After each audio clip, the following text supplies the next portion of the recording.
At exactly 7:02 a.m. on Monday, my wife slid the divorce papers across the kitchen table. The coffee between us was still steaming. She didn't look nervous. She looked relieved. "I think it's better for both of us," she said. I remember the sound of the clock on the wall tick, tick, tick. I didn't ask why. I didn't argue.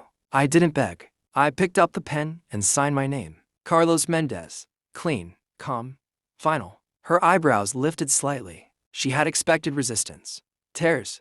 Questions. Instead, I folded the papers and pushed them back toward her. "Okay," I said. Just one word. That was the moment she thought she had one. She didn't understand that silence can hide a storm. 5 years earlier, we were different people. At least, that's what I used to believe. We met at a charity event downtown. She spilled red wine on my suit and laughed like it was the funniest accident in the world. Her name was Elena. Bright smile, quick wit, the kind of woman who could walk into a room and rearrange the atmosphere. For a long time, I thought I was the lucky one. We built a life that looked perfect from the outside. A modern apartment, weekend trips, dinner parties with friends who used words like investment, portfolios, and future planning. I worked long hours managing logistics for a shipping company. Nothing glamorous, but stable. She said she admired that about me. "Carlos," she used to say, touching my arm, "you're the most reliable man I know." Reliable. It's a polite word for predictable. Predictable men are easy to betray. The first crack appeared 6 months ago. A message lit up her phone while she was in the shower. "Dinner tonight. Same hotel. No name, just a number." I didn't react immediately. I've always believed that emotions are loud, but truth is quiet. So I waited. I watched. Patterns emerged quickly. Late work meetings.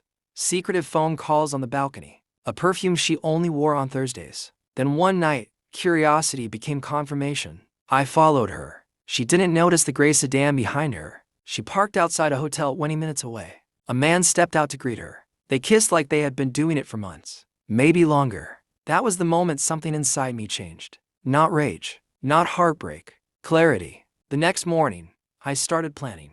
Quietly. Carefully. I installed a small camera near the apartment entrance. Not to invade her privacy. Just to document the truth. I hired a private investigator. A discreet one. Within 2 weeks, I had everything. Photos. Hotel records. Messages. Financial transfers. Her lover wasn't just a fling. He was a real estate broker drowning in debt. And Elena had been moving money to him. My money. Our joint accounts were slowly bleeding. It was a betrayal layered with calculation. So I responded with my own. I separated my personal finances quietly. Closed investment channels she didn't even know existed. I transferred assets into a trust.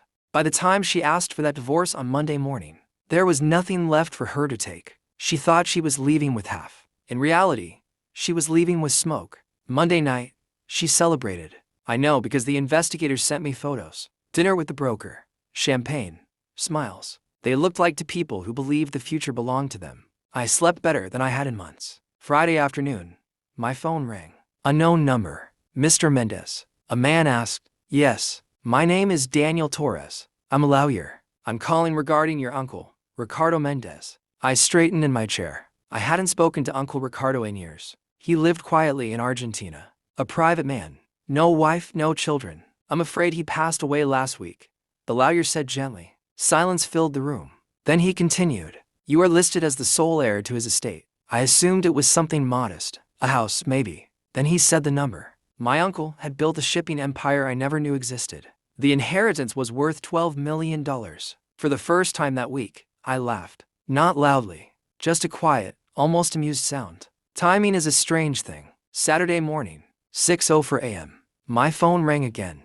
This time, I recognized the number. Elena. I answered. All I heard at first was breathing, then a shaky voice. "Carlos." She was crying. I was wrong.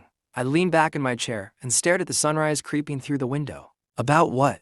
I asked calmly. "Everything," she whispered. "I made a mistake. That man, he used me. He has debts." I didn't know how bad it was. Of course she didn't. Predators often forget that bigger predators exist. "I miss us," she said. "Please, can we talk?" I thought about the last 5 years. The lies, the quiet betrayal, the morning she slid those papers across the table, like she was discarding a receipt. Then I thought about the new bank account opened the night before. $12 million. A clean future. "No," I said simply. She sobbed harder. "I'll do anything, Carlos. Please." There was desperation in her voice now.